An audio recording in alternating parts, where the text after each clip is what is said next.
Anthony Moyles is in studio. Morning, Anthony. Morning, Shane. How are you? Keeping well. 3 o'clock this Saturday, the big one, the Tailteann Cup final down in Meath. Is there the open top bus parade is booked in for Navan for Sunday afternoon? West Meath had pretty big celebrations. Did you? Yeah. Will there be similar celebrations in Meath? Potentially. Is there excitement for it?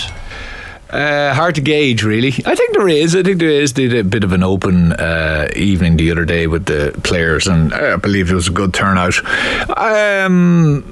I wouldn't say it's at fever pitch, but it's maybe simmering under the surface. Like, are the flags out is my question. I haven't seen the whole pile now, to be honest with you. When was the last time you saw a whole pile of Meath flags? It's a while. You were playing. You were probably playing. Yeah, could have been. No, I think.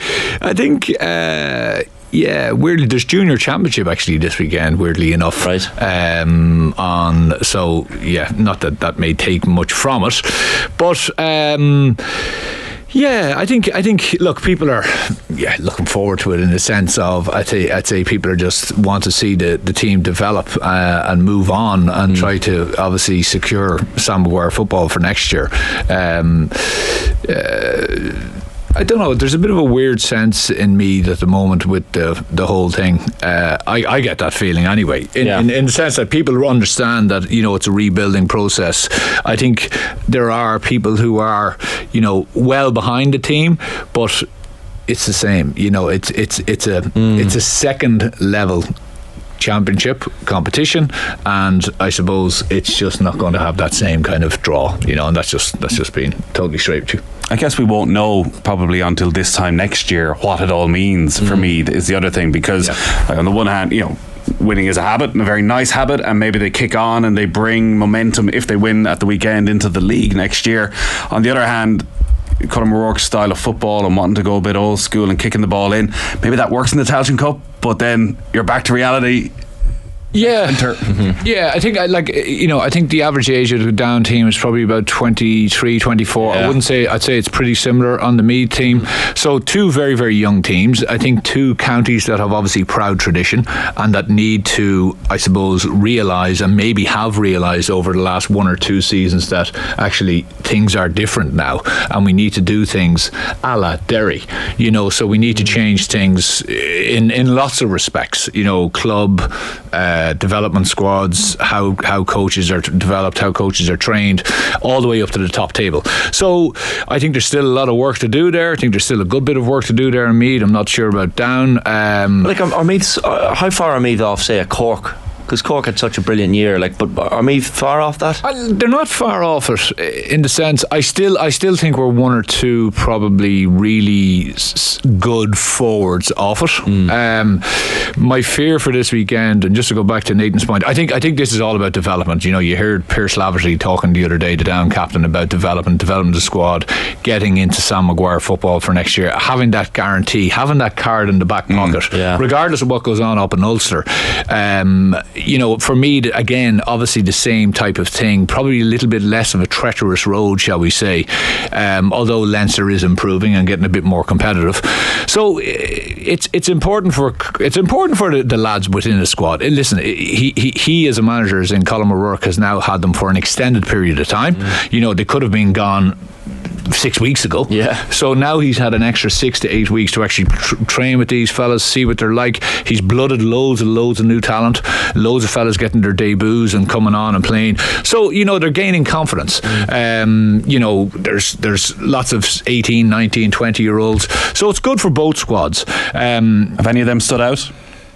Yeah, I think Conor Gray has done very, very well. Jack Flynn has done well. They have a lot of big men around the middle. I think Dahi McGowan has done well. At different times they've options. Young Coffey has done well. It's you'd probably say Jordan Morris is starting to show his promise. Matthew Costello has been very, very good recently.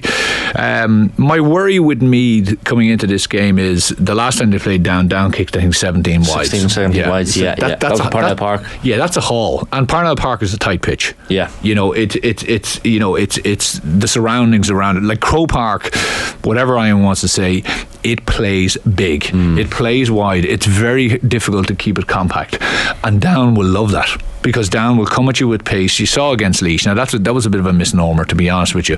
But if they smell space and if they see the gaps are there, they will hunt goals. Yeah. And I'm a little bit worried for Meath in the sense of, I think Meath's forward setup, certainly in the last while, unless he changes it, Jordan Morris, Lynch and Matthew Costello are three kind of traditional style forwards, if you get me. They're not the workhorses who are going to be back and just do the dog work. They're excellent at what they do. Really, really good forwards. But I just don't think in the modern game you can play 3 of your 6 in that style. Yeah. Okay, so I'd be worried that the Down defence will see that and will drive them the other way, and will force them to defend back in their own half, which is not where you want those lads. So will he change that up? Hopefully. I think he might. Maybe he won't. I would, because I think you need to be in the game, and I think you probably need to frustrate Down a little bit and also do your own counter-attacking. So I think he wants to deliver long ball, but I think there's a time and a place for that, and I think long ball is best seen now delivered when you're on a counter-attack, to leave 2 lads up front and spray those diagonal balls in.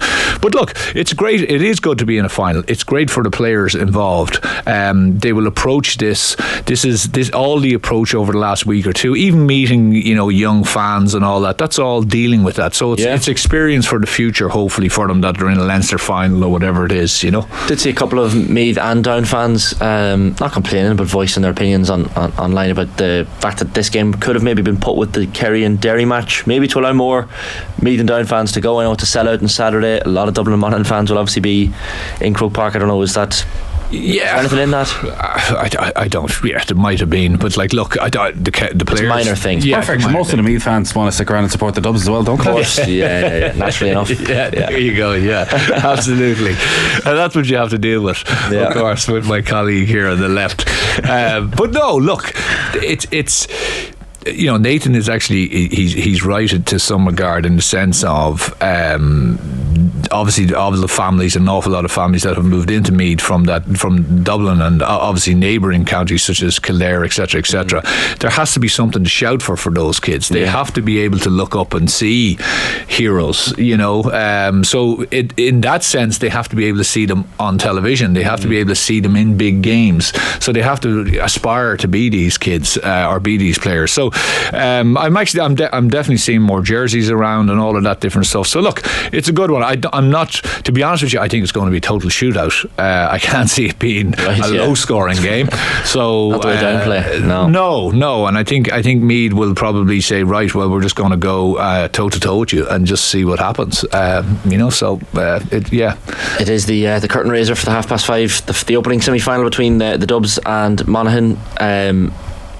Darragh O'Shea writing in the papers today saying it's going to be a Dublin Kerry final. Philly McMahon was echoing that last week. Go on, Nathan, you're going to say something cheeky. Be careful here, right? You know what's going on. I sense I'm being stitched up. Well, exactly. Isn't it just Vinnie Corey's been on? I need something for that dressing room wall. Just an honour. I think if we score, imagine we managed to score a point or two against the great Dubs. Right. Share the pitch with them even. Oh, you're right. Look, you're dead right. Point in each half. What an honour. There's so many great stories this week. You've got Clifford single-handedly trying to lead Kerry back, the return of this great Dublin side. Derry with all the brilliant underage work they've done, and and who are the other team? Monaghan are there. Apparently they're in the semis. A good time, not a long time. No, exactly. Can you make an argument for an upset in that game? Here it is. Fill me full of optimism. I'll walk you up to the cliff face, by the way, there, and off you go. I think it's a 6 point favourites. I've already have too much. Still too much vitriol coming from Kerry fans. I picked up a little bit of it myself. Can I make an argument for Monaghan? I can make an argument for Monaghan. Look, Monaghan are there on credit. They have absolutely deserved to be there.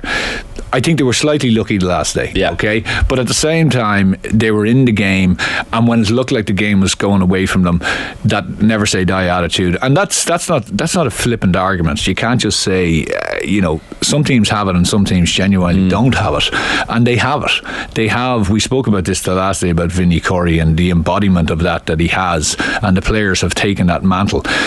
I think they have a lot of threats, Monaghan, and I think what Monaghan can do is Monaghan can actually play it in quite a few different ways. Like, they have obviously the McManus, they have the Moan threat, they have obviously McCarthy and the guys from wing backs, O'Connell, but they can play it in a different way. And I think what they've learned an awful lot, I was looking back on like the Derry game, when they were pitiful that day, and I don't mean in this, but they really kind of got their eyes wide open, I think, that day, and the management team learned an awful lot about how to play a team that will sit in on top of you, and then they won't let you have that space up front. And if you remember that day, Derry brought McManus and the boys back down the pitch. They were doing a lot of defending at the far end. So Monaghan have learned, and they've kind of said, okay, well, we'll use our weapons at certain times and within certain strategies and tactics involving certain teams.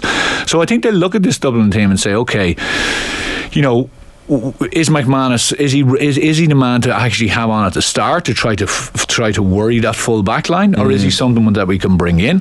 Do we want a Moan type of individual who's in there at that full forward, and we can lamp ball into him, and maybe cause a bit of issues for the Dublin full back line, because Mayo were getting joy out of that before O'Shea had to come out, and I still think that man in there, a big man where you can even kick ball or hand pass ball into him and have runners coming off. Is still a threat to that Dublin team. I don't think they like to turn around and run back towards their own goal. So that's an area. So I think they will absolutely be in the game. I think they will probably say to themselves, which you have to do against Dublin, you have to be wary of that fast start, and you also can't, even if they get 4 or 5 or 6 away from you, Dublin sometimes will kind of nearly drop it back into fourth gear and let you come, and you have to make hay when that happens. I think they have to, and this is the brilliant thing about Monaghan, and we saw it earlier on in the year, any chances that come up for them, they have to just go for it. So if there's a goal chance, Ryan O'Toole, even if it's a half goal chance, even if it's a 10% goal chance, just go for it. Don't leave there with any regrets. Don't play a conservative game. I really can't. I don't. I was wondering, should we all just agree here and now that no matter what way Monaghan set up, we're not going to criticise them on Monday? That if they want to take cross common style of football, if they want to hold on to possession for 5 or 6 minutes and bore the life out of a lot of us, let them at it. Their only job is to win this game. I completely agree. Can they do that? I completely agree with you. But what I don't think they have the arsenal, and I don't think they have to win that game if they do that. Right. I think they have to throw out. Look, you don't go bananas from minute one. But what I'm saying is that within the game, you can change things at certain times, and I think they have the intelligence to do that, and I think they have the ability to do that, and I think they also have the players to do that. They're very, very strong down the spine, and as I said, they're 2 of the best half-backs in the country now. They really do. Their midfield is. It's okay. It'll compete. I'd probably worry a little bit about that sector.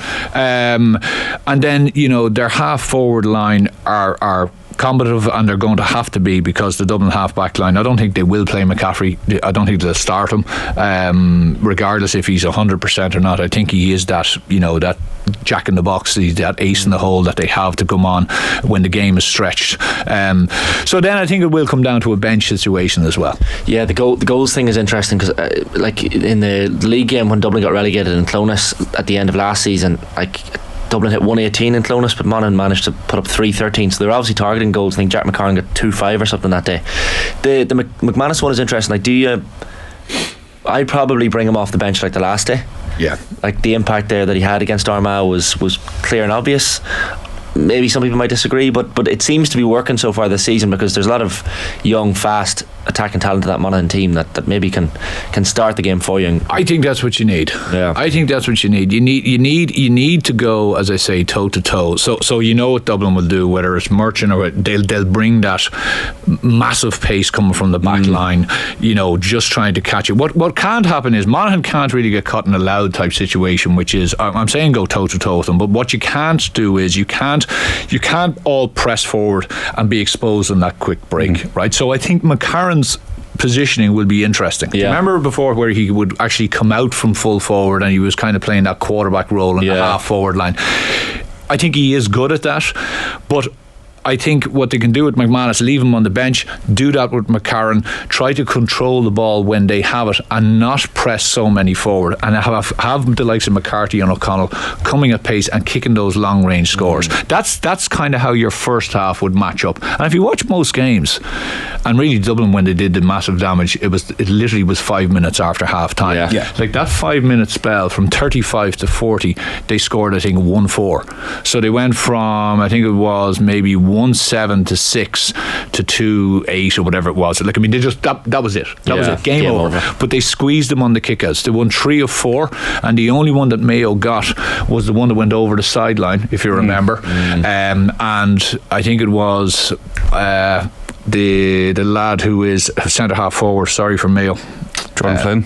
No, it wasn't Flynn that day. Anyway, he was down injured. But anyway, the sideline ball went in. They lost that ball. John Small got a hand on it, and the goal came from that. So in other words, they basically won 4 of 4 kickouts, and that was the squeeze. Now, Beggan is massively vital in that role, and I think in Beggan they have an ability, and they have a guy who won't allow that to happen. So I think when that squeeze comes on from Dublin, which McStay referenced, you know, he's like, oh, it's quite scary, and it will be. They will squeeze across because of McCarthy, they've Fenton, they've Howard. They'll squeeze that whole sector. That's where Beggan and his position and his ability to go really long will help. It's interesting you mentioned the Louth game, because Davy Burke was in here, was it last week, and he was obviously reacting to the criticism that Roscommon took, and he said, well, like, you can't go out and do what Louth did against Dublin. You're going to get absolutely hammered. Your sense is there is actually a middle ground between the two of them. There is a middle ground, and I think, you know, if Mickey Hart probably had his time back again, he'd go, you know, we probably went at them, and you can get caught in that, because all of a sudden you get the ball, you're in a break, and you know, everyone charges forward, and then all of a sudden you either kick it wide or they turn you over, and now they have you up the field, and they transition the ball really quickly, and boom, it's a goal. And they smell the goal, they know it's a goal, because they see very quickly, actually it's 3-on-3 here. Even if it's 3-on-4, they think this is a goal opportunity for us. They don't have to have the extra man. If they see 3-on-6, they go, okay, it's not a goal opportunity. We just work our score, we work our point. But if they can sense that, they will go and do it, because inevitably the first man, a Con or someone like that, will take his man on. And if he beats you, now we're down. Now we're equal. So there is that middle ground. I think what you have to do is you have to understand, when they've the ball, what are we doing, and when we've the ball, that's where I'm kind of saying Monaghan have to be that bit more, loads of pace, you know, just that kind of nearly controlled kind of aggression and controlled kind of not madness, but just having the ability to try a crossfield ball, put it in there, put it in on Monk, have players around them, cause a bit of mayhem. You know, I think they have to bring that. Does Kilkenny start? I don't think so. No. You don't think that was just a bit of a kick up the ass? I don't think so. I think when I look at can you drop Pascal? No.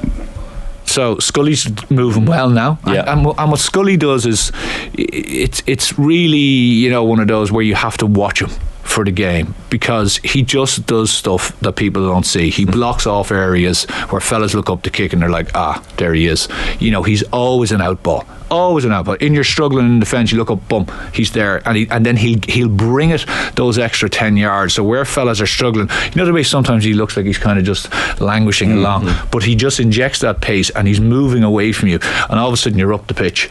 You know, Howard is absolutely back to what I think he was a couple of years ago, and then you've Con. I don't think he finds himself into that. Bugler is an interesting character in the sense of, again, sometimes he looks like he's playing within himself, but I think what they've said is that he is a more youthful Kilkenny, and he can give us a bit more on the scoring. If we're struggling with Con and we're struggling to decide, this fella will pop up with 3 or 4 points. So that's why I think he might struggle to get on. Derry Kerry at 4 o'clock on Sunday. A lot of Kerry fans tuning in right now, waiting to see what you're going to say about them. But Kerry for Sam, by the way, lump on it, all over it. Is there anything? 10 years. Second you wrote them off, I lumped on it. So. Exactly. Like Derry, the way Derry play will be interesting to see how that fares against this Kerry team. Can Derry get the job done on Sunday, or is it a very, very tall order? I think they can. I don't think they will, but they can. I think if you look at most the games that Derry have played, if Derry get out in front of you by 3 or 4 points, they manage to control and squeeze the game. Now I know Cork got back to within 1 on a couple of occasions, but I don't think in that game Derry were ever. I thought they controlled it quite well. They never panic. I think they have an unbelievable kind of self-confidence and awareness of what they do and how they play. Like think of the journey that Derry team have come on. Like that, it's absolutely commendable for the whole county to win the minor during the week. Like they were absolutely brilliant. Dog shit. The minors are brilliant. But I'm just saying the counties, 5 or 6 years. I remember Joe Brolly writing about them, saying like, where are we going here? And to see where they have come to is fantastic. So, I think what'll be interesting from Derry's perspective, I think the game, like I think it may not be a classic. Jack O'Connor has kind of already, kind of warned the Kerry fans not to get too upset about it, about the style of play. He understands it's going to be a total arm wrestle. I think the game within the game is going to be very interesting. From a Derry perspective, how will they move Morley from that central position? Tyrone fell completely into the trap and trying to play around the corner in the D, little, getting the Cannibals to come around the corner and trying to compress their attack. Very, very narrow, and Kerry just mopped that up. Derry will bring a lot of width to it. They will be fine with bringing the ball all the way from the Hogan stand side across to the queues. They will have not a problem with doing that. And can they move Morley?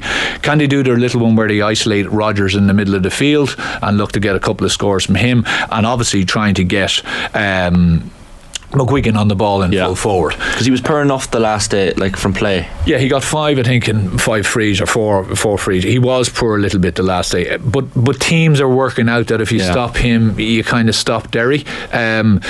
So there's a question for them with Morley. They need to pull Morley out of there, and they need to try to create those gaps to try to get a goal or two. I think they need a goal or two. I think from there back, they're fine. Powerful midfield. I think their defence is solid enough. They will look to probably counter-attack, but Kerry will not fall into that. Kerry will know they want to counter-attack, so Kerry will actually say, okay, if you want to do what you do, we will also. You know the way Derry sometimes when you're playing them, they will put a lot of forwards in your half. So what they do is they push you right into the end line to create the space. They don't just leave 2 lads in there. They might put 6 people in there. So that means all your defenders are actually employed. What I think is Kerry will do the same. So they'll put Clifford right on the end line, and they'll just look for power, and they'll look for the ability that they have in there. That I think is going to be Derry's issue. From a Kerry perspective, it's most definitely going to be, can they remain patient and can they get the fellas that they need to get on the ball? Well, Sean O'Shea's performance against Tyrone, obviously a massive boost, because now they're not just never just reliant on David Clifford, but actually in a game like this that, as you're saying, is probably not going to be the greatest watch, you're sort of trusting that O'Shea and Clifford between them are going to kick 11-12 points. I think, and it's also the big thing, and people, Kerry, fucking lamp me all they want, but the big question mark that I thought hung over Kerry before the Tyrone game was that I felt that Tyrone would bring that bit of mayhem that I'm talking about, and that real intensity in the tackle, certainly from 2 to 10, and that they would really physically put it up to Kerry, and they didn't. They rolled over and Kerry tickled their belly a couple of times, and that was the end of it. I think Derry will do this. Derry will definitely bring that, but I think Kerry are well able for it. As a matter of fact, Kerry did the bullying that day, no doubt about it, against Tyrone. I don't think they will bully as much, but I think they will be very much in the sense of that, no, there's we are well capable for this. So they have that also. There's no question mark really over that. And as regards Pawdy and how he plays, I think Derry will have a plan for that. They will man mark him obviously, and they'll go where he goes. But I think it's going to be a much more of a game of it's going to be attritional, of course, but it's going to be frees. It's going to be who can take their chances, and you're going to be again looking at this situation where you have your free takers. Are your free takers hitting kind of 90% efficiency? That's where you're going to. And when you look at both sides, you're saying, well, Kerry may have the advantage on that side too. Final prediction. So we have Mickey Graham standing by, the Cavan outgoing Cavan manager. The way we do the quick picks is you pick your team 1 to 3 points, 4 to 6, or 7+. So for the Tailteann and the 2 semi-finals. Complicated, isn't it? Yeah. Usually just writes Kerry off and leaves the studio. Yeah, exactly. Yeah. Picks up the pieces. On a margin, we're on a rough margin. So how do you see the 3 games going briefly? Put you on the spot massively. I think Kerry will win, Dublin will win, and I have to say Meath will win. Go on. Right, fair. Which would be the tightest of those 2 semi-finals, you think? I think Kerry Derry will be tight. Yeah. Okay. Hopefully the one is tight as well. Anthony, great stuff. No bother, Thanks for lads. coming in. That's per